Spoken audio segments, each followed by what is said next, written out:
আসসালামু আলাইকুম। রসায়নের তৃতীয় অধ্যায় আজকের সৃজনশীল ক্লাসে টাইপ ওয়াইজ সৃজনশীল ক্লাসে ভাই তোমাদের সবাইকে স্বাগত। তোমরা যারা ক্লাস 9 এ পড়তেছো, স্পেশালি 2026 সালে যারা এসএসসি পরীক্ষা দিবা এবং 2027 সালে যারা এসএসসি পরীক্ষা দিবা ভাই তোমরা কিন্তু জানো আমি কিন্তু তোমাদের রসায়নের তৃতীয় অধ্যায়টা ফুল কভার করে দিয়েছি। আজকে হচ্ছে লাস্ট ক্লাস। তোমরা যারা যারা ধারাবাহিকভাবে ক্লাসগুলো দেখতেছো আজকে হচ্ছে কিন্তু ভাই তোমাদের জন্য লাস্ট ক্লাস, কারণ তোমরা জানো তোমাদের আমি বেসিক বাড়ি দুইটা ক্লাসের মাধ্যমে তোমাদের এই তৃতীয় অধ্যায় বেসিকটা ফুল কভার করে দিয়েছি। এবার কিন্তু আমি অনশর্ট এমসিকিউ ক্লাস তোমাদের নিয়েছি। আজকে হচ্ছে আমাদের অনশর্ট সৃজনশীল ক্লাস এবং আজকের ক্লাসে তৃতীয় অধ্যায় যাদের যত ঝামেলা ছিল, যত সমস্যা ছিল, আজকের এই ক্লাসটা দেখলে ফুল ভাইয়া তোমাদের কভার হয়ে যাবে। ওকে ভাইয়া দেখো, ফার্স্ট অফ অল আমি যে সৃজনশীলটা তোমাদেরকে এখানে দেখাবো এটা রাজশাহী বোর্ডে আসছে। তোমাকে আমি আগে নিয়ম শিখাবো। তুমি হয়তোবা আমার পড়ানোর সিস্টেমটা ধরতে পেরেছো যে ভাইয়া আসলে কিভাবে তোমাদেরকে শিখাইবে। দেখো এই যে এটা কিন্তু রাজশাহী বোর্ডে আসছে এবং আমরা যদি একটু কোশ্চেনের দিকে তাকাই, ঘ নাম্বার বলছে কি বি মডেলের সর্বশেষ শক্তি স্তরে ঘূর্ণায়মান ইলেকট্রনের কৌণিক ভরবেগ নির্ণয় করতে। এবার আবার ঘ নাম্বারে কিন্তু কোশ্চেন করছে। এবার আমি আরো কিছু প্রশ্ন এখানে তুলেছি, তুমি দেখো এটা দেখো, এটা চট্টগ্রাম বোর্ডে আসছে। এই যে সৃজনশীলটা দেখো, এইরকম সৃজনশীল গুলো তোমরা কিভাবে সলভ করবা এটা আমি ভাইয়া তোমাদেরকে দেখাই দেব। আচ্ছা, তো আমরা আগে এইটা সলভ করি, তারপর আমরা ওইগুলো সলভ করব। ওকে, তো এটা কিন্তু চট্টগ্রাম বোর্ডে কিন্তু ভাইয়া আসছে এবং এইখানে এক নম্বরে দেখতে পারতেছো 4a 4p 4d অরবিটাল, এগুলো কিন্তু অরবিটাল, এগুলো ভাইয়া তোমরা সবাই জানো। এবং 2 নম্বরে বলছে একটি মৌলের নিউক্লিয়াসের প্রকৃত ভর দেওয়া আছে এবং এর নিউটন সংখ্যা কিন্তু দেওয়া আছে। এখন ঘ নাম্বার বলছে দৃশ্য 2 এর মৌলটি শনাক্ত করো, অর্থাৎ আমাদের এই যে দৃশ্য নাম্বার 2, এই যে এখানে যে মৌলটা এটা তোমার কিন্তু শনাক্ত করতে হবে। ভাইয়া তুমি ঠান্ডা মাথায় তুমি চিন্তা করো, আমরা কিভাবে এটা বের করতে পারি। আমরা কিন্তু একটা সূত্র কিন্তু জেনেছি, আমরা কিন্তু একটা সূত্র পারি। তো দেখো কোন সূত্র, তার আগে আমি একটু জাস্ট তোমাদেরকে একটু টাচ করে তোমাদেরকে একটু দেখাবো। একটু খেয়াল করো, এখানে কিন্তু প্রকৃত ভর দেওয়া আছে, তাই না? এখানে একটা প্রকৃত ভর দেওয়া আছে এন্ড দেন তোমাকে এখানে নিউটন সংখ্যা কিন্তু দেওয়া আছে। ওকে, তিনি জানি, আমরা প্রকৃত ভর জানি এবং নিউটন সংখ্যা জানি। তোমাদের আমি একটা সূত্র শিখাইছিলাম ভাইয়া, সূত্রটা কি? মৌলের আপেক্ষিক পারমাণবিক ভর তুমি কিভাবে বের করবা, আমরা ওই সূত্রের মাধ্যমে কিন্তু এই ঘ নাম্বারটা করব। ওই সূত্রের মাধ্যমে কিন্তু আমরা এই মৌলটা শনাক্ত করবো। তুমি দেখবা, জাস্ট একটু ওয়েট করো। তোমার এখানে নিউটন সংখ্যা বলছে, বলো তোমার গাইডে যেভাবে করে করুক, বাট ভাইয়া যেভাবে শিখাই তুমি দেখো, জাস্ট এই টেকনিকটা একটু মাথায় রাখো, তাহলে দেখবা ফুল কভার হয়ে যাবে। দেখো তুমি লিখবা, তুমি কি লিখবা? আমরা জানি, শুরুতেই লিখবা আমরা জানি, আমরা জানি। তাহলে তুমি কি জানো? মৌলের আপেক্ষিক পারমাণবিক ভর। লেখো মৌলের আপেক্ষিক পারমাণবিক ভর, আপেক্ষিক পারমাণবিক ভর লেখছো, পারমাণবিক ভর ইকুয়াল টু কি জানি? মৌলের একটি পরমাণু ভর ডিভাইডেড বাই কার্বন 12 আইসোটোপের 1/12 অংশ। মনে আছে এই সূত্রটার কথা? মনে আছে? আচ্ছা ভাইয়া এখানে হয়তো বা হবে না, আমার এখানে জায়গা খুব কম, আমি ওই পাশে একটু লিখি, তাহলে বেটার হবে। এই পাশে লেখলে ওকে। তাহলে তুমি লেখো আমরা জানি, সবাই লেখো, তুমি একটা শেখো সবগুলা পারবা। আমরা জানি কি? মৌলের আপেক্ষিক পারমাণবিক ভর, মৌলের আপেক্ষিক পারমাণবিক ভর, পারমাণবিক ভর লেখো, পারমাণবিক ভর ইকুয়াল টু মৌলের একটি পরমাণুর ভর, মৌলের একটি পরমাণুর ভর, এই পরমাণুর ভরটা তোমার উদ্দীপকে ধরো প্রকৃত ভরও দেওয়া থাকতে পারে, একই কথা, যাই দেওয়া থাক তুমি এখানে কিন্তু বসাই দেবা। এরপর লাগবা কি? ডিভাইডেড বাই কার্বন 12 আইসোটোপের 1/12 অংশ, 1/12 বা 1/12 অংশ। ঠিক আছে, এখন তুমি ভাইয়া কি করবা? দেখো একটু খেয়াল করো, বা দাও, কারণ দুই সাইডে তো কখনো সমান বসে না। মৌলের আপেক্ষিক পারমাণবিক ভর ভাইয়া তুমি কি জানো? বলো তুমি কি জানো? জানো না, তুমি কিন্তু জানো যে মৌলের নিউক্লিয়াসের একটা প্রকৃত ভর দেওয়া আছে। এই যে প্রকৃত যে ভরটা দেওয়া আছে এটা কিন্তু তোমার এই জায়গাতে বসবে, যে মৌলের একটি পরমাণুর ভর এইখানে কিন্তু তোমার বসবে এই জায়গাতে উপরে প্রকৃত ভরটা। তাহলে এখানে আছে কত? 5.357 × 10⁻³ 5.357 × 10⁻23। এই যে আমি বসাইলাম, ডিভাইডেড বাই কার্বন 12 আইসোটোপের 1/12 অংশ। এটা তো সবাই জানো 1.67, কি বলো মানটা বলো? 1.67 বা 66 ইন্টু 10 টু দি পাওয়ার -24 বললেই হয় 1.66 ইন্টু 10 টু দি পাওয়ার -24। এই যে এখন তুমি ভাইয়া একটু হিসাব করো, তার মানে এখানে বা লেখার কোনো দরকার নাই। আমাদের টার্গেট হচ্ছে আপেক্ষিক পারমাণবিক ভরটা আমরা বের করি, তারপর আমরা সিস্টেম অনুযায়ী কিন্তু ভাইয়া বের করব। ওকে, তো এখন এটা একটু হিসাব করো ভাইয়া, প্রত্যেকে হিসাব করো। থ্যাংক ইউ ভাইয়া, থ্যাংক ইউ। ঠিক আছে, ঠিক আছে, এখন এটা একটু হিসাব করো। আমি একটু ব্র্যাকেটে 5.357 ইন্টু 10 টু দি পাওয়ার -23, এটাকে আমি ভাগ দেব 1.66 ইন্টু 10 টু দি পাওয়ার -24 দ্বারা। আমার এখানে 32.27 আসতেছে।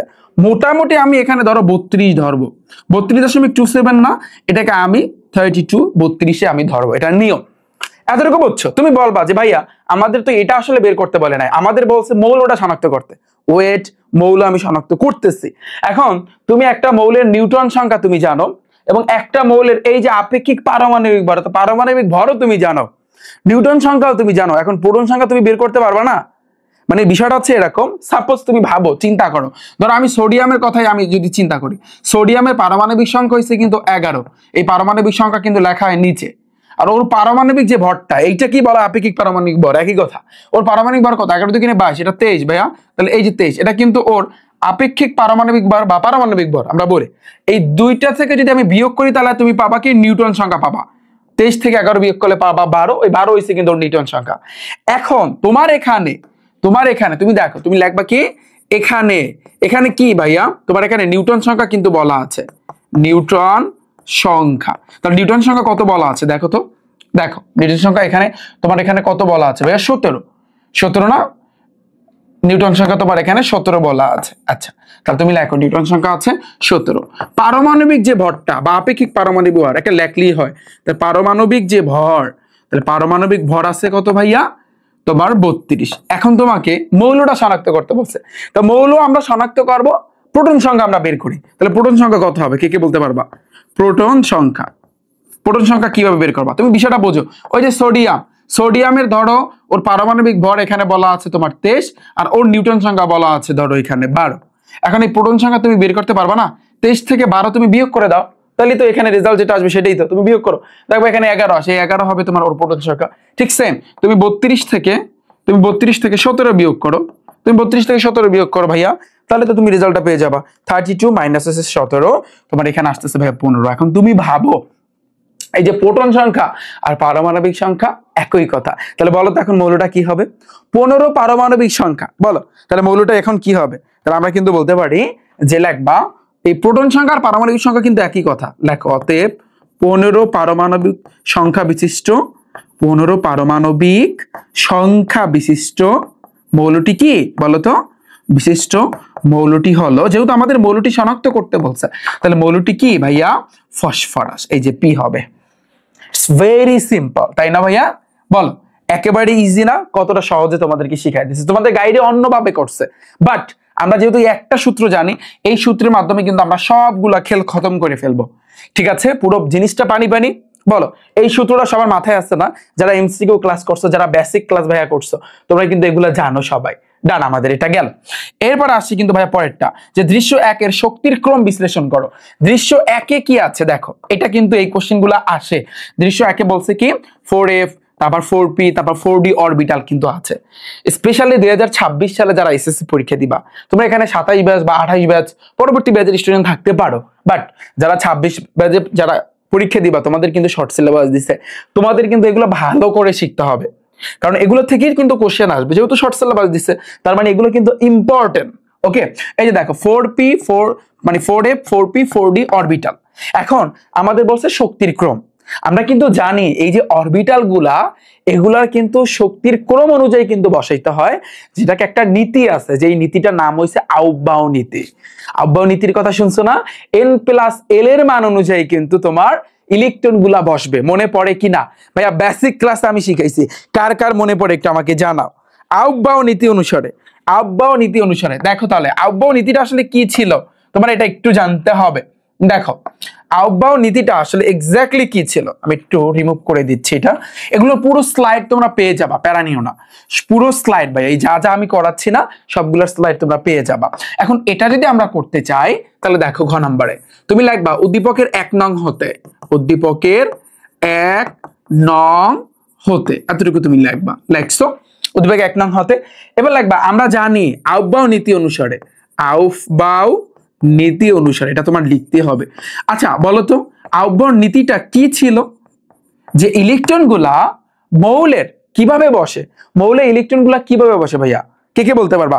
মৌলে ইলেকট্রন গুলা মানে কিভাবে বসে আমরা কিন্তু জানি যে ভাইয়া আউটবাউ নীতিটা এভাবে ছিল যে অরবিটালের শক্তি কম সেই অরবিটালে ইলেকট্রন আগে প্রবেশ করে। আমরা কিন্তু জানি তাহলে আউটবাউ নীতি অনুসারে কি, যে অরবিটালের শক্তি কম, যে অরবিটালের শক্তি কম, শক্তি কম সেই অরবিটালে ইলেকট্রন আগে প্রবেশ করে, সেই অরবিটালে ইলেকট্রন আগে প্রবেশ করে, ইলেকট্রন হ্যাঁ আগে প্রবেশ করে, এটা মাথায় রাখবা, আগে প্রবেশ করে। ওকে তাহলে আমি কি বলেছি, যে অরবিটালের শক্তি কম সেই অরবিটালে ভাইয়া তোমার ইলেকট্রন আগে প্রবেশ করে। ওকে আর যে অরবিটালের শক্তি বেশি সেই অরবিটালে ইলেকট্রন পরে প্রবেশ করে। ইটস ভেরি সিম্পল, তুমি পুরো লাইনটা কিন্তু লিখে দিতে পারো। হ্যাঁ রাইট। আচ্ছা লাইনটা তুমি লিখে দিও। এখন আমরা যদি এই আউটবাউ নীতি অনুযায়ী, আউটবাউ নীতিটা আমরা তো জানছি, এখন অরবিটালের শক্তিটা আমরা কিভাবে চিন্তা করবো এটা সম্পূর্ণ ডিপেন্ড করবে ভাইয়া n+l এর মান অনুযায়ী, n+l এর মান অনুযায়ী। তাহলে তুমি লিখবা যে এখন এতটুকু লিখছো লাইনটা, এবার লিখবা এখন n+l এর মান অনুযায়ী। তাহলে আমরা যদি n+l এর মান অনুযায়ী চিন্তা করি, কি চিন্তা করব, ওই যে এখানে আমাদের যা যা দেওয়া ছিল, কি কি দেওয়া ছিল দেখো তো, আমাদের এখানে কিন্তু ছিল যে তোমার 4f, তারপর হচ্ছে 4p 4d, এই তিনটা 4f 4p 4d। তাহলে তুমি খেয়াল করো, দাঁড়াও এখানে আসলে এমসিকিউ গুলো আসছে, একটু খেয়াল করো। আচ্ছা আমি একটু নিচে চলে গেছি, তোমাদের এই এমসিকিউ গুলো কিন্তু করানো হয়েছে, সেই স্লাইড গুলো এই জায়গাতে আসছে। ওকে আচ্ছা 4f 4p 4d। তাহলে আমরা এখন যদি চিন্তা করি যে 4f এর ক্ষেত্রে লেখো, 4f এর ক্ষেত্রে, 4f এর ক্ষেত্রে, তাহলে 4f এর ক্ষেত্রে n+l এর মানটা কি হবে, এই n এর মানটা হবে কিন্তু ভাইয়া 4 প্লাস f এর মানটা কি হবে, আমরা কিন্তু এটাও জানি spdf এই যে মানটা, এটা কিন্তু আমরা জানি যে আমরা কিন্তু এটা জানি, তুমি এটা সাইডে লিখতে পারো যে s এর জন্য s কখন হবে, যখন n এর মানটা যখন তোমার যখন তোমার l এর মানটা যখন তোমার 0 বসবে, sp টা কখন 1, d টা কখন ভাইয়া 2 এবং f টা কখন ভাইয়া 3, এটা আমরা জানি না, এই জিনিসটা কিন্তু আমরা সবাই জানি। তাহলে তুমি চিন্তা করো 4f এর ক্ষেত্রে এই যে n এর মানটা বসবে 4 প্লাস f এর ক্ষেত্রে বসবে ভাইয়া তোমার 3, তাহলে কত আসছে 5 6 7, এই যে 7 আসছে। এবার দেখো 4f 4d আর কি ছিল ভাইয়া তোমার হচ্ছে 4p, তাহলে 4p লেখো 4p এর ক্ষেত্রে, তাহলে 4p এর ক্ষেত্রে তোমার n+l এর মান কি, n এর মান হচ্ছে কিন্তু ভাইয়া 4, আবার p এর ক্ষেত্রে হচ্ছে কিন্তু ভাইয়া 1, 4 আর 1 কত ভাইয়া 5। এবার আসে কিন্তু ভাইয়া 4d এর ক্ষেত্রে, দেখো 4d এর ক্ষেত্রে তাহলে 4 প্লাস d, d এর জন্য আমরা কিন্তু জানি ভাইয়া 2, তাহলে 2 তার মানে কত বসবে 6।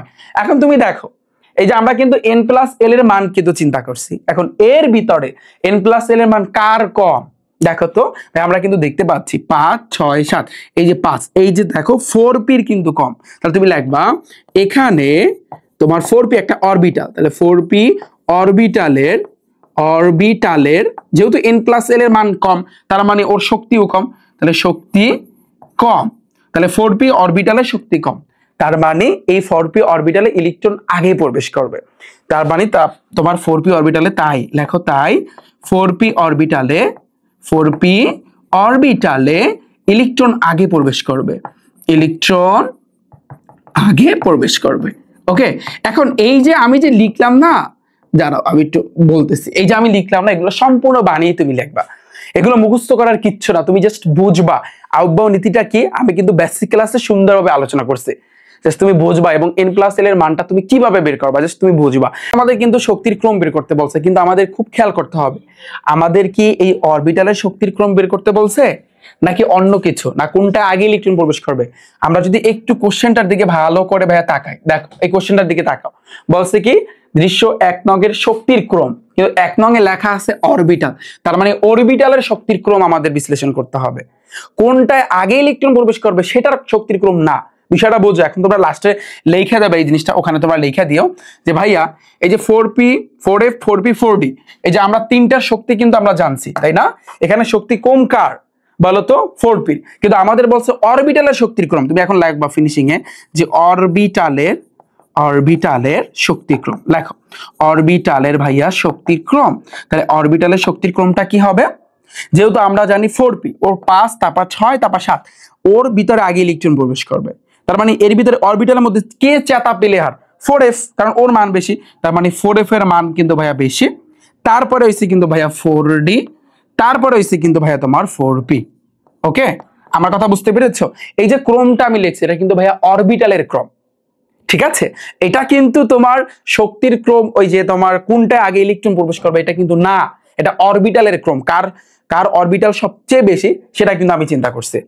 ওকে, কিন্তু মেইনলি 4p তে ইলেকট্রন আগে প্রবেশ করবে, কারণ আমরা কিন্তু জানি যে অরবিটালের শক্তি কম সেই অরবিটালে ইলেকট্রন কিন্তু আগে প্রবেশ করে। আমরা যদি ওই দিক চিন্তা করি তাহলে সেই ক্ষেত্রে আমাদের কি হবে ভাইয়া? তাহলে এই যে 4p তে ইলেকট্রন আগে প্রবেশ করবে। ডান, আমাদের এতটুকু ক্লিয়ার ভাইয়া? এতটুকু বুঝছো সবাই? বাস, শেষ। পুরো সৃজনশীলটা আমি তোমাদেরকে কভার করে দিলাম। আমরা মৌল শনাক্ত করতে পারবো না এখন? অবশ্যই পারবো। আচ্ছা, এবার আসি কিন্তু ভাইয়া নেক্সট, আমরা কিন্তু আগে নিয়ম শিখতেছি, আমরা কিন্তু এগুলো নিয়ম শিখতেছি ভাইয়া। দেখো রাজশাহী বোর্ডে আসছে গ নাম্বার বলছে কি বি মডেলের তোমার নিম্ন শক্তি স্তরের এই জায়গাতে বলছে ইলেকট্রনের কৌণিক ভরবেগ। আমরা কিন্তু জানি কৌণিক ভরবেগ, এটা সূত্রটা জানি কি mvr = NH/2π। আমরা কিন্তু এই সূত্রটা জানি কৌণিক ভরবেগের ক্ষেত্রে, তাই না? তুমি দেখো এই যে বি যে মডেলটা, এই বি মডেলের ক্ষেত্রে তোমার এখানে কি আছে? এখানে সর্বনিম্ন হবে না, এটা হবে সর্বশেষ শক্তি স্তরে। ভাইয়া সর্বশেষ শক্তি স্তর কত নম্বর শক্তি স্তর একটু দেখতে হবে। এটা কিন্তু ভিতরে যেটা আছে এটা হচ্ছে কিন্তু ভাইয়া তোমার নিউক্লিয়াস, প্রথম শক্তি স্তর, দ্বিতীয় শক্তি স্তর, তৃতীয় শক্তি স্তর। তার মানে আমরা যখন এই সূত্রটা বসাবো আমাদের এন এর মানটা কিন্তু হবে ভাইয়া 3, কারণ আমাদের বলছে সর্বশেষ শক্তি স্তরের কথা বলছে, সর্বশেষ শক্তি স্তরে কৌণিক ভরবেগ। ফাইন, তো আমরা এটা বের করব, এবং এটা বের করার জন্য ঠান্ডা মাথায় তুমি কি চিন্তা করবা? তুমি লেখো উদ্দীপকের বি মডেল হতে, লেখো উদ্দীপকের বি মডেল হতে। এগুলা সম্পূর্ণ কিন্তু ভাইয়া বানিয়ে, ঠিক আছে? তুমি কিন্তু বানিয়ে লিখবা, এগুলা সবকিছু তোমার বানিয়ে লিখতে হবে, বাট আমি তোমাকে নিয়মটা শিখাই দিচ্ছি। তো বি মডেলের ক্ষেত্রে এন এর মানটা কি হবে ভাইয়া? 3, কারণ ওরা বলছে সর্বশেষ শক্তি স্তর n = 3। এখানে কিন্তু ভাইয়া তোমার এইচ এর মানও ওরা কিন্তু বইলা দিচ্ছে। দেখো এইচ এর মান আছে কি 6.66 × 10⁻34, তাই না?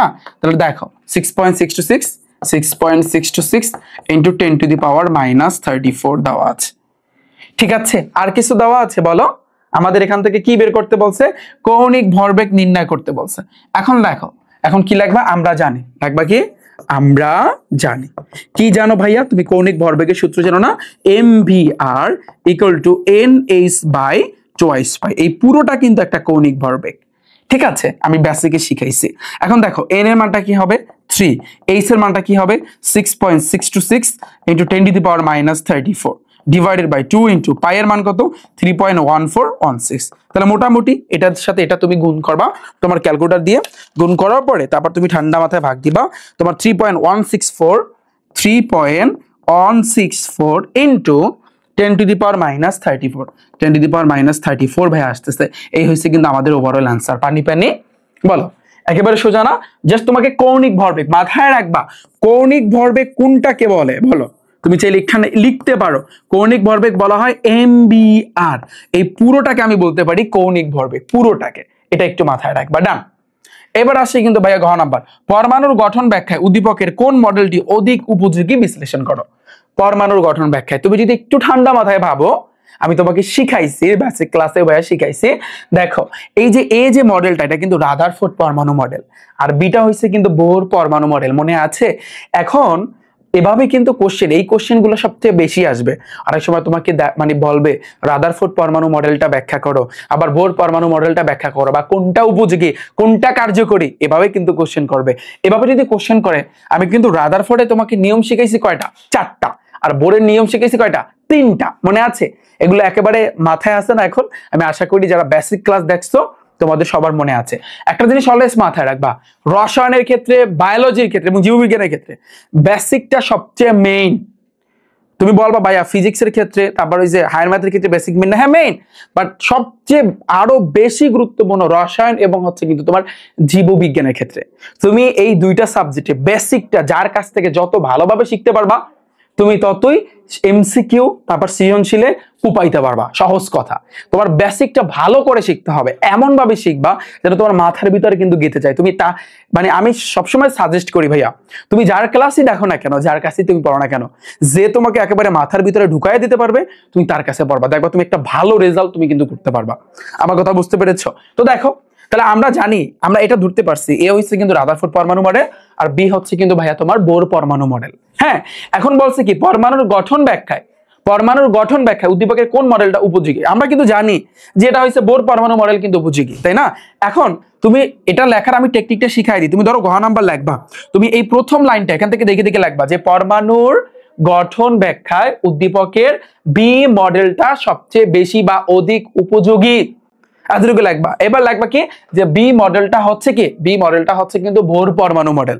এবার তুমি বোর পরমাণু মডেলের যেই 3টা পড়ছো না, যে 3টা নিয়ম আমি তোমাকে পড়াইছি, শর্টকাটে একটু ঠান্ডা মাথায় তুমি একটু লিখে দেবা, ঠিক আছে? একটু বানিয়ে তুমি লিখবা। লিখতে পারবা না? অবশ্যই ভাইয়া তুমি পারবা, বাস এটা আমাদের গেল। এটা পারবা না? অবশ্যই ভাইয়া তোমরা পারবা। এরপর আসি কিন্তু ভাইয়া দেখো পয়েন্টটা যদি আমরা ঠান্ডা মাথায় ভাবি, এখানে আমাদের কি বলছে দেখো, ঘ নম্বরে উদ্দীপকে বি চিত্রের মৌলটির একটি পরমাণুর ভর এত হলে এর আপেক্ষিক পারমাণবিক ভর নির্ণয় করো। আমরা কিন্তু জানি আপেক্ষিক পারমাণবিক ভরের সূত্র কি, জাস্ট কয়েকটা লাইনের মাধ্যমে যেটা হয়ে যাবে। পারবা না? এটা তোমাদের ভাইয়া হোমওয়ার্ক থাকবে, আমার ব্যাচে যারা আছো তোমাদের এটা হোমওয়ার্ক থাকবে। তোমরা অনেকেই বলবা যে ভাইয়া কখা তো আপনি পড়াচ্ছেন না, কখা আপনি কখন পড়াবেন? কখা আমি ভাইয়া পরবর্তীতে তোমাদের পড়াবো। তোমরা কিন্তু জানো তোমাদের সংক্ষিপ্ত প্রশ্ন আছে না, তো একসাথে কিন্তু আমি কখাটা ভাইয়া তোমাদেরকে কাবা করে দিব। আপাতত আমি রাইখা দিচ্ছি, ওকে? তোমরা জাস্ট ঘ ঘ গুলা সলভ করো। তাহলে এটা কে কে পারবা বলো? তোমার এখানে কিন্তু পরমাণুর ভর দেওয়া আছে, দেখো পরমাণুর কিন্তু তোমার ভর দেওয়া আছে। এখন তোমাকে আপেক্ষিক পারমাণবিক ভরটা নির্ণয় করতে বলছে।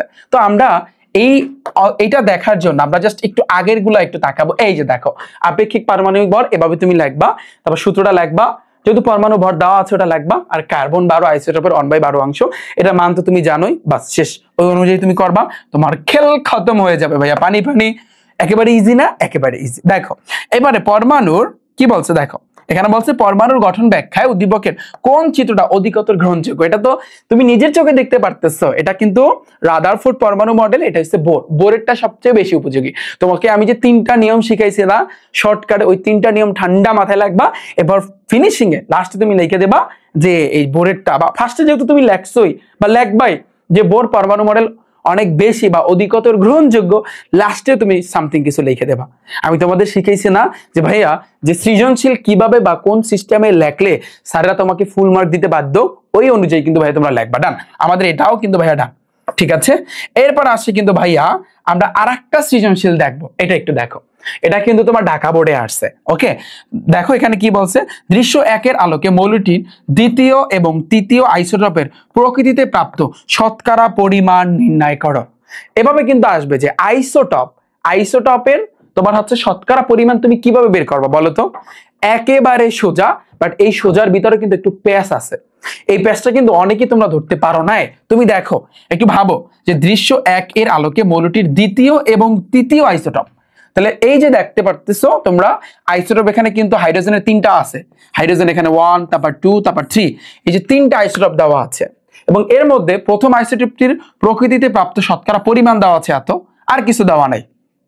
এখন একটা জিনিস ভাবো, আমাদের যদি আইসোটোপের শতকরা পরিমাণ বের করতে বলে তাহলে কিন্তু আমাদের পার্সেন্টেজ কিন্তু এখানে আনতে হবে। আবার শতকরা যেহেতু কথাটা বলছে, তার মানে 100 দ্বারা কিন্তু ভাই তোমার এখানে কিন্তু ভাগ করতে হবে, ওকে? তাহলে এখন তুমি কিভাবে বের করবা? দেখো এখানে তোমার হচ্ছে দ্বিতীয় এবং তৃতীয় আইসোটোপ কিন্তু বইলা দিয়েছে নির্দিষ্ট করে, দ্বিতীয় এবং তৃতীয়। তোমার এখানে প্রথম আইসোটোপটার তোমার শতকরা পরিমাণ কিন্তু ওরা দেওয়া আছে, এখানে দেওয়া আছে। তাহলে দ্বিতীয় আর তৃতীয়টা কত হবে এটা তোমার ভাইয়া নিশ্চিত তোমার বের করতে হবে। আচ্ছা, তো এটা করার জন্য ফার্স্টে তুমি একটু ভাবো, এই ম্যাথটা করার জন্য তুমি কিভাবে করো ভাইয়া? দেখো লিখবা উদ্দীপক হতে, তাহলে উদ্দীপকে কি দেওয়া আছে বলো তো? প্রথম যে আইসোটোপটা মানে হচ্ছে হাইড্রোজেন এখানে যে 1 আছে। তো এই আইসোটোপের তোমার কি দেওয়া আছে, আইসোটপের শতকরা পরিমাণ দেওয়া আছে, তাই না? শতকরা পরিমাণ, তাহলে শতকরা পরিমাণ কত দেওয়া আছে ভাইয়া? ভাবো শতকরা পরিমাণ কত দেওয়া আছে তোমার 99.98%। দেখো 99 একটু খেয়াল করো, জাস্ট একটা দেখো, সবগুলা পারবা 98%। তাহলে তুমি চিন্তা করো এটা প্রথম আইসোটোপের শতকরা পরিমাণ, বাকি থাকে দুইটা না, বাকি দুইটা থাকে না, ওই দুইটার শতকরা পরিমাণ তাহলে কত হবে?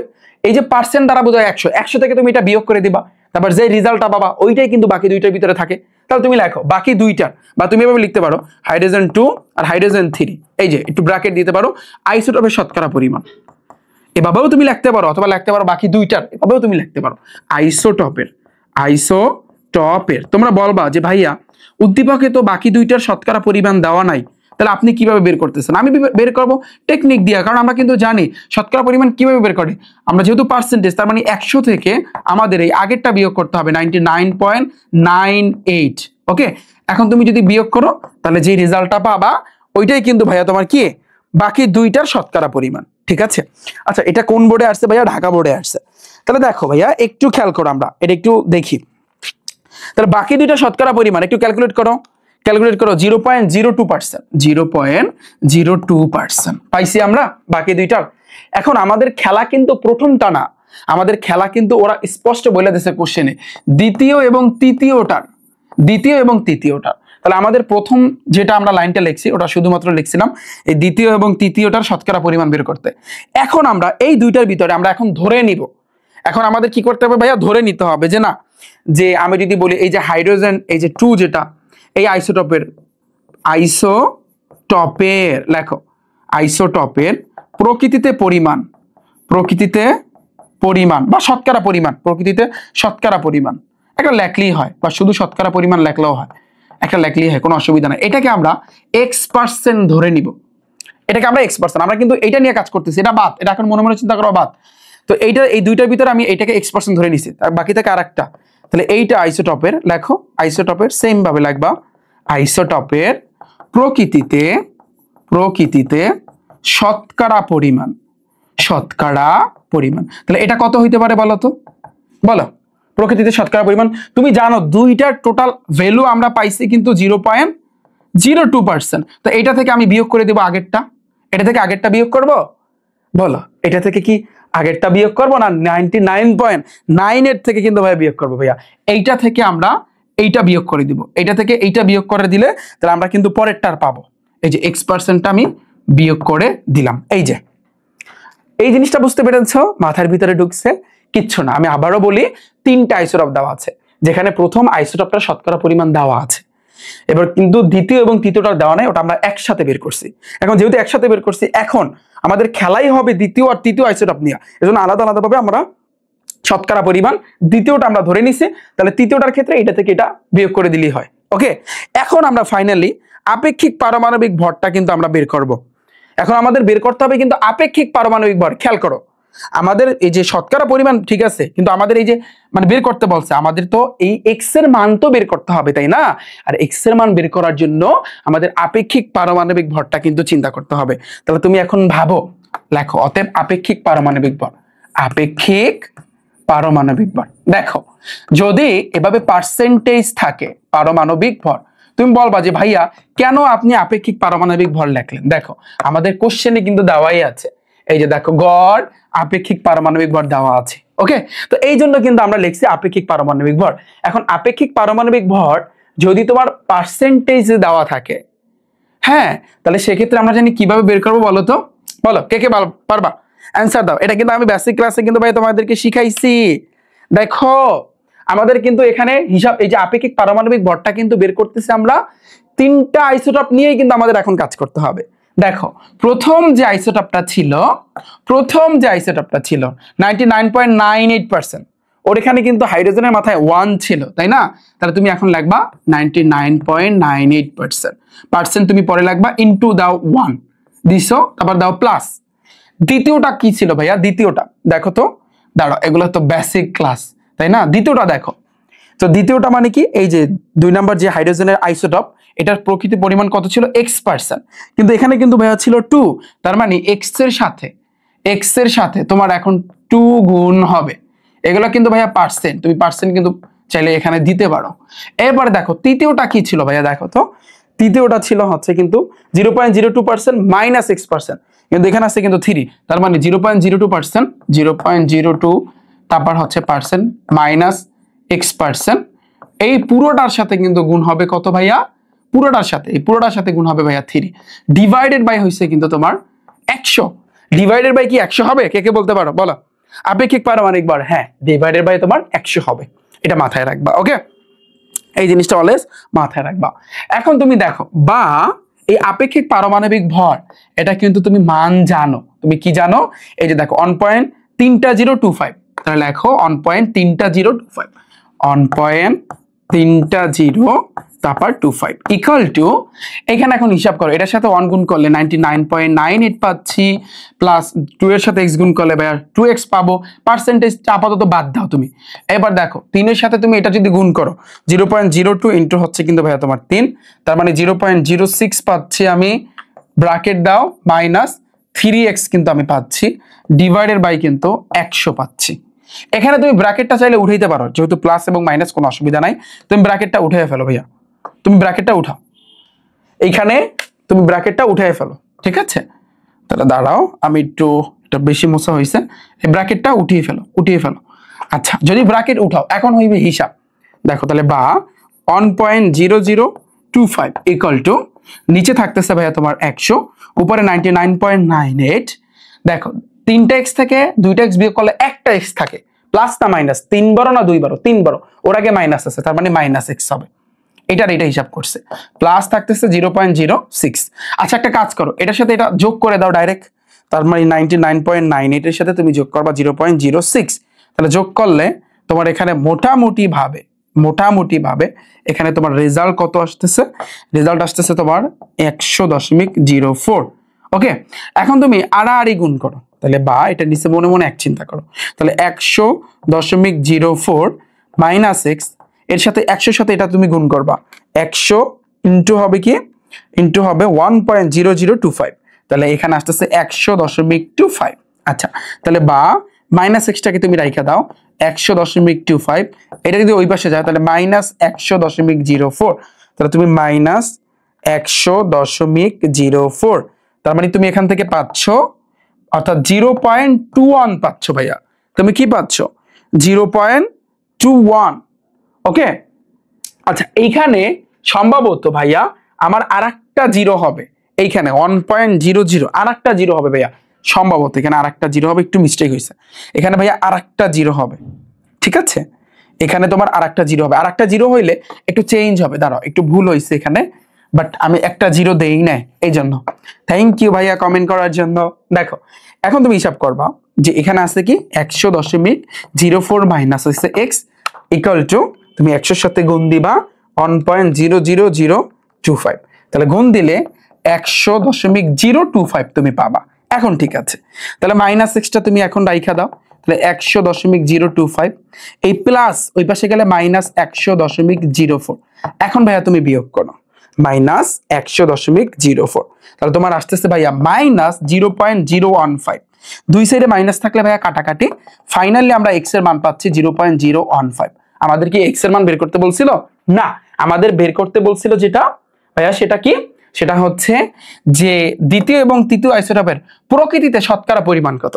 আমরা দ্বিতীয় এবং তৃতীয়টা শতকরা পরিমাণ আমরা ধরছিলাম না, এখন এই দুইটা লাইনই তোমার লিখতে হবে, তুমি যেহেতু এক্স এর মান পাইছো এক্স এর মান এখানে বসাই দেবা, আর পরেরটায় তুমি এক্স এর মানটা বসায় বিয়োগ করে দেবা, তাহলেই কিন্তু শেষ। এখন তুমি লেখো দ্বিতীয় আইসোটোপ, তাহলে দ্বিতীয় আইসোটোপ তুমি লিখতে পারো ডিরেক্টলি, অথবা তুমি অন্য সিস্টেমে কিন্তু লিখতে পারো, লেখো তোমরা নিচে নিচে লেখো, অতএব এইভাবে লিখতে পারো 2 হাইড্রোজেনের শতকরা পরিমাণ এর প্রকৃতিতে শতকরা পরিমাণ, প্রকৃতিতে শতকরা পরিমাণ আমি সংক্ষেপে লিখলাম, এটা কত হবে 0.01, এটা পার্সেন্টেজ লাস্টে দিয়ে দাও 0.015%। এবার বাকি থাকে কি তোমার 3 নাম্বার আইসোটোপটা, এর প্রকৃতিতে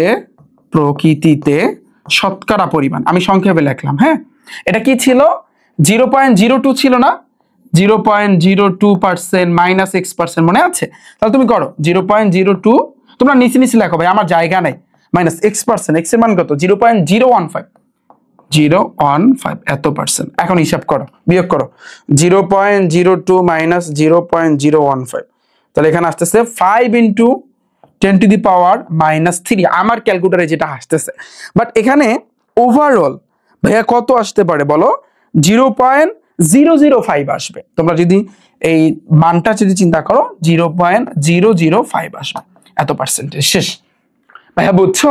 আমি একটু আবার র্যাপ আপ করি বিষয়টা যেন আর একটু ক্লিয়ার হয়। দেখো আমি আবার একটু ক্লিয়ার করে দিচ্ছি তোমাদের, এই ম্যাথটা একটু ক্রিটিক্যাল এবং এই ম্যাথগুলো আসে অনেকেই তোমরা পারো না।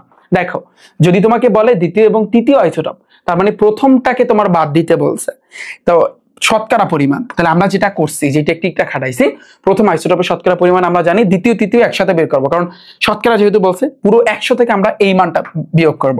এরপর আমরা দ্বিতীয় এবং তৃতীয় এই দুইটাকে কিন্তু আমরা ধরে নিব, বাস ঠান্ডা মাথায় আমরা কিন্তু একটাকে এক্স ধরছি আর একটা এইটা থেকে আমরা এক্সট্রা বিয়োগ করছি। ওকে, এরপরে আমরা কি করছি ভাইয়া? দেখো এরপরে আমরা আপেক্ষিক পারমাণবিক ভর এই সূত্রটা আমি লিখছি। পার্সেন্টেজ থাকলে এভাবেই কিন্তু করতে হয়, তোমাদের বইও আছে, আমি বেসিক ক্লাসেও তোমাদের শিখাইছি। এই আপেক্ষিক পারমাণবিক ভর কেন লিখলাম? কারণ উদ্দীপকে দেওয়া আছে, এই কারণে। তো এটা লিখছি পর আমাদের কিন্তু এক্স এর মানটা চলে আসছে। এরপরে আমরা কিন্তু এই হাইড্রোজেনের তোমার দ্বিতীয় আইসোটোপের শতকরা পরিমাণ এবং তৃতীয় আইসোটোপের শতকরা পরিমাণ আমরা কিন্তু বের করে ফেললাম। ডান ভাইয়া? বলো পানি পানি। যদি কারো অসুবিধা হয় বা সমস্যা থাকে একটু ক্লাসটা ব্যাক করে দেখে আসবা। ইলেকট্রন বিন্যাসের ক্ষেত্রে প্রধান শক্তি স্তরের সাথে উপশক্তি স্তরের সম্পর্ক দৃশ্য 2 এর আলোকে বিশ্লেষণ করো। এখন শক্তি স্তর আর একটা হচ্ছে তোমার উপশক্তি স্তর, এই দুইজনের ভিতরে একটা সম্পর্ক আছে, যে সম্পর্কের ভিতরে স্টেপ আছে, যে স্টেপ গুলা ভাইয়া তোমার মাথায় রাখতে হবে। এখন এটা একটু ক্রিটিক্যাল না, বাট আমি আশা করি ভাইয়া তোমরা যদি একটু চিন্তা করো তোমরা সকলেই পারবা, তোমরা সবাই পারবা। জাস্ট একটু যদি দেখো, হ্যাঁ দেখো একটু ওয়েট, এটা কি লক করা আছে? আচ্ছা আমি একটু লক করে দিলাম, তাহলে আমার জন্য সুবিধা হবে। এখন তুমি দেখো আমরা এখন যেটা করব, যে ম্যাথটা আসলে করব, এটা হচ্ছে কিন্তু তোমার সম্পর্ক শক্তি স্তর এবং উপশক্তি স্তরের ক্ষেত্রে সম্পর্ক। তাহলে তুমি দেখো, তো এটা করার জন্য ঠান্ডা মাথায় তোমার কয়েকটা স্টেপ এখানে তোমার চিন্তা করতে হবে। ভাইয়া তোমাদেরকে শিখাই দিচ্ছি, তাহলে পুরো জিনিসটা ক্লিয়ার হবে। লেখো উদ্দীপকের দৃশ্যকল্প 2 হতে, উদ্দীপকের দৃশ্যকল্প 2 হতে, দৃশ্যকল্প 2 হতে। শোনো এখানে তুমি একটা কাজ করবা, এই সৃজনশীলটা বা এটা করার জন্য তোমার এখানে 5টা স্টেপ তুমি এখানে মোটামুটি লিখবা। 5টা স্টেপ, কি কি স্টেপ আমি তোমাকে বুঝাচ্ছি। প্রথমে তুমি লিখবা ভাইয়া শক্তি স্তর, লেখো শক্তি স্তর। আচ্ছা লেখছো তুমি শক্তি স্তর, তুমি লেখছো। আচ্ছা এবার শক্তি স্তরে মোট ইলেকট্রন সংখ্যা, শক্তি স্তরে মোট ইলেকট্রন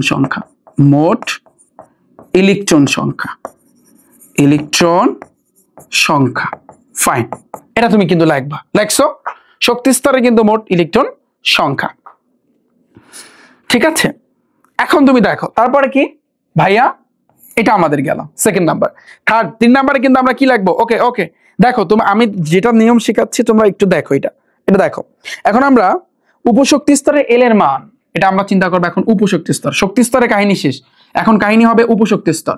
তো উপশক্তি স্তরে এল এর যে মানটা, এল এর মান, এটা তোমার চিন্তা করতে হবে। তোমরা এভাবে দাগ দাও বেটার হবে তোমার। এরপর হচ্ছে কিন্তু অরবিটালের নাম, এল এর মান অনুযায়ী অরবিটালের নাম।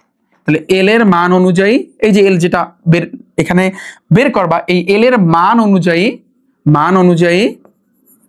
ভাইয়া কি অরবিটালের নাম, এটা লাগবে অরবিটালের নাম। আমি সংক্ষেপে লিখলাম ভাইয়া, তোমরা একটু বুঝে নিও, ঠিক আছে। এরপরে দেখো এই অরবিটালের প্রতীক, এবার লাগবে অরবিটালের প্রতীক, ঠিক আছে। এবার বাকি থাকে একটা, সেটা হচ্ছে অরবিটালে ইলেকট্রন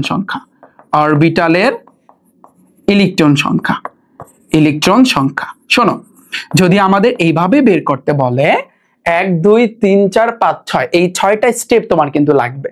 6টা স্টেপের মাধ্যমে কিন্তু আমরা এটা সলভ করবো। এটুকু ভাইয়া তোমরা সবাই বুঝছো? আমি আশা করি বুঝছো। আচ্ছা এখন একটা কাজ করো, এইভাবে একটা দাগ দাও, ভাইয়ার মতো করো, এভাবে দাগ দাও, জাস্ট এভাবে একটু আটকায় দাও, বিষয়টাকে পুরো জিনিসটাকে আটকায় দাও। দিছো?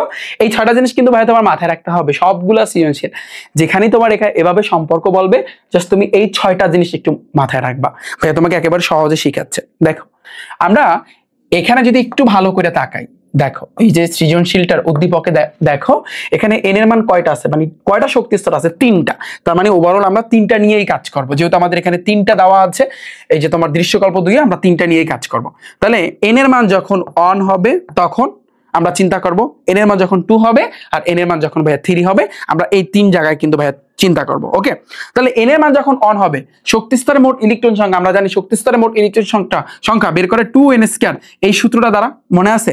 তার মানে তুমি যদি 2n² এই সূত্র বসাও, 2n², তাহলে 2 * n এর মান হচ্ছে 1, 1 এর স্কয়ার করবা, তাহলে 1 এর স্কয়ার করলে মোটামুটি ভাবে 2, এখানে 2 আসতেছে। ডান। উপশক্তি স্তরে n এর মান যখন 1 থাকবে তখন l এর মান হইবে কিন্তু ভাইয়া 0। l এর মান অনুযায়ী অরবিটালের কিন্তু নাম ভাইয়া, তাহলে 0 এটা কখন হয় আমরা জানি, s এর জন্য ভাইয়া 0, p এর জন্য 1, d এর জন্য কিন্তু 2, f এর জন্য ভাইয়া 3। তার মানে যেহেতু 0, তার মানে s অরবিটালের যে প্রতীক, দেখো l এর মান অনুযায়ী কিন্তু আমি অরবিটালের নাম লিখছি। এখন অরবিটালের প্রতীক কি হবে, যেহেতু এটা 1, তার মানে এখন হবে কিন্তু on s। এবার অরবিটালের ইলেকট্রন সংখ্যা কিভাবে বের করে, 2 * 12 + 1, এটা মাথায় রাখবা, 2 * 12 + 1। বিষয়টা বোঝো, এই অরবিটালে ইলেকট্রন সংখ্যা তুমি যেভাবে বের করবা, এই যে l এর যে মান এখানে নামছে কত ভাইয়া, দেখো এখানে নামছে কত তোমার 0। তার মানে তুমি l এর জায়গায় এখানে 0 বসাবা, 0 লাগে 2 গুণ করলে 0ই হয়, 0 লাগে 1 যোগ করলে 1ই হয়, 1 লাগে 2 গুণ করলে 2 × 1 = 2 হয়। শেষ আমাদের এটা, খেল খতম। এবার আসে কিন্তু পরেরটা, n এর মান যখন তোমার 2 হবে, n এর মান যদি 2 হয় তাহলে শক্তি স্তরের মোট ইলেকট্রন সংখ্যা 2n², তাহলে 2 * 2 এর উপর স্কয়ার করবা, 2 × 4, 4 × কত ভাইয়া 8। তার মানে আমাদের এখানে হইবে কয়টা, 8টা। এটা তো বুঝছো গেল। উপশক্তি স্তরে l এর মান, যেহেতু এখানে 2টা, তাহলে l এর মান হইবে কত, 0 এবং 1। এটা মাথায় রাখবা, 0 এবং 1, এটা মাথায় রাখবা। এখন তুমি খেয়াল করো, এই যে 0-র জন্য l এর মানটা, এই যে l এর মান অনুযায়ী অরবিটালের নাম আমরা জানি, 0-র জন্য লিখতে হয় s, আর এই 1 এর জন্য লিখতে হয় ভাইয়া তোমার p। গেল এটা। অরবিটালের প্রতীক যেহেতু s, আর এখানে আসছে কিন্তু 2, তার মানে এখানে হবে 2s, আর এটা হবে কিন্তু তোমার 2p। রাইট? এখন তুমি দেখো, অর্থাৎ আমরা এখন এটা চিন্তা করব যে ভাইয়া এই যে অরবিটালের মোট ইলেকট্রন সংখ্যা আমরা একটু চিন্তা করব। তাহলে তুমি ফার্স্টে তুমি এই যে 2 * 12 + 1, আগে তুমি এই সিরিয়ালটা চিন্তা করো। এই যে এখানে কিন্তু 2টা সিরিয়াল, এখানে কিন্তু ভাইয়া 2টা সিরিয়াল এই জায়গাতে। এখন এটা চিন্তা করো ভাইয়া, এটা ভাবো, আমরা ইলেকট্রন সংখ্যা চিন্তা করতেছি। তো l এর মানটা যখন তুমি 0 ধরবা, এখানে 0 বসাবা, 0 + 1, 1ই হবে, 2 × 1 = 2 হবে। আর l এর মানটা যখন 1 বসাবা, 2 × 2 = 3, 3 দ্বিগুণে তোমার কিন্তু 6 হবে। ডান, শেষ। এই গেল মোটামুটি আমাদের এইটার কাহিনী কিন্তু পুরাটা গেল। এবার আসে কিন্তু ভাইয়া, দেখো একটু খেয়াল করো, যারা বেসিক ক্লাস দেখছো তোমাদের কাছে এটা এখন কিচ্ছু না, পুরাই পানির মতো সহজ লাগতেছে। n এর মান আমাদের এখন বাকি আছে 3, তাহলে যদি 3 হয় 2 * n², তার মানে 2 * 3 এর উপর স্কয়ার, তার মানে 2 * 3 × 3 = 9, 9 দ্বিগুণে 18টা ইলেকট্রন কিন্তু বসবে। আমরা এই অনুযায়ী চিন্তা করতে পারি। উপশক্তি স্তর তাহলে কি হবে, উপশক্তি স্তরে হবে একটা 0, একটা 1, একটা হবে কিন্তু ভাইয়া 2। এখন এই উপশক্তি স্তরের জন্য এই যে l এর মানের জন্য, তো আমরা জানি 0-র জন্য আমরা লিখবো s অরবিটাল, 1 এর জন্য আমরা লিখবো p অরবিটাল, 2 এর জন্য কিন্তু আমরা লিখবো d অরবিটাল। বিষয়টা বুঝো, এই জিনিসগুলো কিন্তু আমাদের লিখতে হবে। একটু ভাবো, ওকে, একটু ভাইয়া ভাবতে হবে। এখন দেখো অরবিটালের প্রতীক, যেহেতু এখানে 3 আছে, তার মানে এটা হবে 3s, এটা হবে তোমার 3p, আর এটা হবে তোমার 3d। ডান। আর ইলেকট্রন সংখ্যা যদি আমরা এটার কথা চিন্তা করি, 2 * 12 + 1, তাহলে l এর মানটা যখন তুমি 0 বসাবা, তাহলে 0-র সাথে 1 যোগ করলে 1, 2 × 1 = 2 বসবে। l এর মানটা যখন 1 বসাবা, 3 দ্বিগুণে 6 হবে। l এর মানটা যখন তুমি 2 বসাবা, 2 দ্বিগুণে 4 = 5, 5 দ্বিগুণে তোমার 10 বসবে। বাস, এই আমাদের ওভারঅল ডান। বুঝছো? জিনিসটা অনেক কঠিন লাগছে না? কঠিন লাগলেও ভাইয়া যদি তোমার অসুবিধা থাকে, ক্লাসটা একটু ব্যাক করে দেখে আসবা। তারপর আমি চাই আমার প্রত্যেকটা স্টুডেন্ট যাতে করে ক্লিয়ারলি তোমরা বুঝতে পারো। এরপর যদি তোমাদের অসুবিধা থাকে, আমার প্রাইভেট ব্যাচে যারা আছো তোমরা আমাকে বলবা, নেক্সট ক্লাসে তোমরা বলবা, আমি লাগলে এটার উপর আরো একটা ক্লাস তোমাদের জন্য নিয়ে আসবো ইনশাল্লাহ। ওকে ভাই, এতটুকু ডান। এই ছিল মোটামুটি, আমরা এখানে অনেকগুলো আজকে সৃজনশীল সলভ করলাম, প্রায় অর্থাৎ 4 থেকে 5টা। কয়টা করছি ভাইয়া? একটা, দেন 2টা, তারপর হচ্ছে 3টা, 4টা কিন্তু আমরা করছি। তোমরা বলবা যে ভাইয়া আপনি তো বলছেন যে আপনি টোটাল 15 থেকে 20টা প্রত্যেকটা চ্যাপ্টার থেকে সৃজনশীল করাবেন। হ্যাঁ, আমি করাবো, বাট এটার ফিনিশিংটা হবে কিন্তু তোমার কোথায়, কবে? সেটা হচ্ছে তোমাদের যারা ক্লাস 10-এ পড়তেছো, তোমাদের হচ্ছে টেস্ট পরীক্ষার পরে টেস্ট পেপার সলভিং ক্লাসে কিন্তু আমি নিয়ে আসবো। আপাতত তোমাদের এই 4টা শিখাইলাম, 4টা শিখাইছি মানে তোমাদের এই 4টা নিয়ম আমি তোমাদেরকে শিখাই দিছি বাস। এখন তুমি বিগত বছরে যে সৃজনশীল করতে যাবা সেটাই তোমার কাছে সহজ লাগবে। যেটা তুমি করতে যাবা ভাইয়া যেভাবে করাইছে ওইভাবে ভাইয়া তুমি করবা। এবং ফিনিশিং এ তো আরো আমরা করবো, টোটাল আমরা 15টা করে সৃজনশীল করবো প্রত্যেকটা চ্যাপ্টার থেকে। টেস্ট পরীক্ষার পরে আমার প্রাইভেট ব্যাচে যারা আছো তোমাদের কিন্তু টেস্ট পেপার সলভিং ক্লাস শুরু হবে, তখন আমরা উড়া দুরা প্র্যাকটিস করবো। ওস্তাদের মায়ের হইছে কিন্তু শেষ রাইতে, এটা মাথায় রাখবা। ওস্তাদের মায়ের হইছে শেষ রাইতে। শোনো একটা সিস্টেম আমি বলি, রিফাত ভাইয়া তোমাদের আগে কিন্তু কোনো কঠিন কিছু শিখাইবে না। আগে আমি কিন্তু তোমরা দেখছো যে যতগুলা ক্লাস যারা দেখছো আমি কিন্তু কঠিন কিন্তু আগে কিছু শিখাই না, কঠিন শিখাই পরে। আগে তোমাকে আমি নিয়মটা শিখাই। একজন স্টুডেন্ট যদি তুমি প্রত্যেকটা সাবজেক্টের প্রত্যেকটা অধ্যায় ভালো করতে চাও, আগে তোমার বেসিকটা স্ট্রংলি শিখতে হবে, তারপর অনশর্ট এমসিকিউ, তারপর হচ্ছে কিন্তু সৃজনশীল। এই নিয়মগুলো আগে শিখবা। এরপরে শেখার পরে, যেমন আজকের এই ক্লাস দেখার পরে এই যে কয়টা ক্লাস আমি তৃতীয় অধ্যায়ের উপর নিয়েছি, আমি আশা করি তৃতীয় অধ্যায় এখন মোটামুটি একটা অন্য লেভেলের আইডিয়া হয়েছে না। এখন তুমি বিগত বছরে এমসিকিউ টেস্ট পেপার, এখন তুমি টেস্ট পেপার নিয়ে যদি বসো তাহলে দেখবা তোমার কাছে সবকিছু ইজি লাগবে।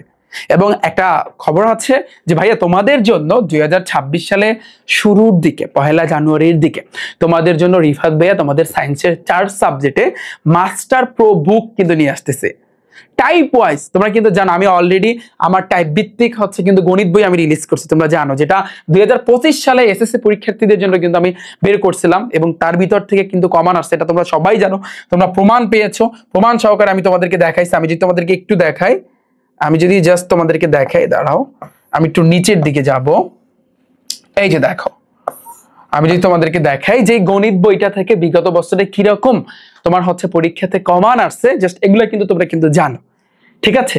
এবং এরই সাথে সাথে ঠিক সেম ভাবে তোমাদের জন্য কিন্তু 2026 সালের প্রথম দিকে অর্থাৎ জানুয়ারি মাসের 1 তারিখে মাস্টার প্রো বুক কিন্তু নিয়ে আসতেছে সায়েন্সের 4টা সাবজেক্টে। যেই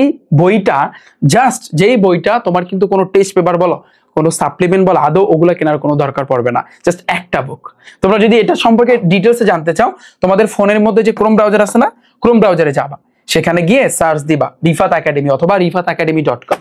তাহলে দেখো শুরুর দিকে এই যে আমার ওয়েবসাইটটা আসবে, একটু নিচের দিকে যাবা, এই যে দেখো রিফাত একাডেমি বুক লিস্টের ভিতরে তোমরা দেখতে পারবা, ফার্স্টের দিকে দেখতে পারবা টাইপ ভিত্তিক মাস্টার প্রো বুক, এই যে দেখতে পাচ্ছ, এই যে খেয়াল করো, এই মাস্টার প্রো বুক কিন্তু তোমাদের জন্য নিয়ে আসতেছি ফিজিক্স, কেমিস্ট্রি, হায়ার ম্যাথ এবং বায়োলজি। যেখানে আমি সব সময় বলি আমি কিন্তু ভাইয়া তোমাদেরকে টাইপ আকারে পড়াই, টাইপ ওয়াইজ তোমাদের এমসিকিউ করাই, সৃজনশীল গুলো করাই, তোমরা কিন্তু ভাইয়া সবাই জানো।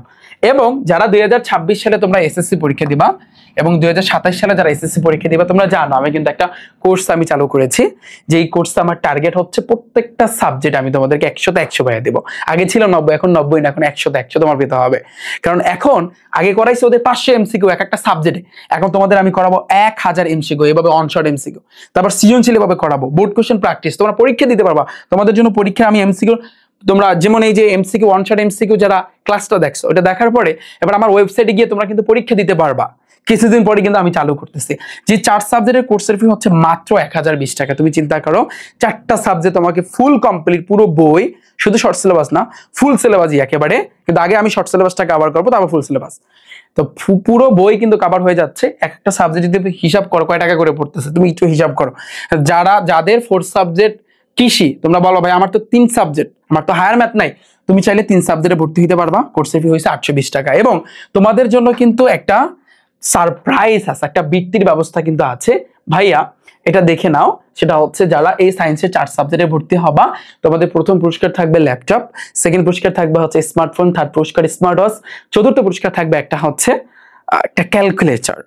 টোটাল আমি 20 জনকে ভাইয়া পুরস্কার দিব। অর্থাৎ এটা হচ্ছে যখন আমার ব্যাচটা ফুলফিল কমপ্লিট হবে, তোমাদের একটা ফাইনাল পরীক্ষা নেব, ওই পরীক্ষায় যারা অংশগ্রহণ করবে এবং যারা ফার্স্ট, সেকেন্ড, থার্ড এবং ফোর্থ হবা, তোমাদের এই পুরস্কার কিন্তু দেওয়া হবে। এবং এরই সাথে সাথে টোটাল আমি 20 জনকে কিন্তু ভাইয়া পুরস্কার দিব।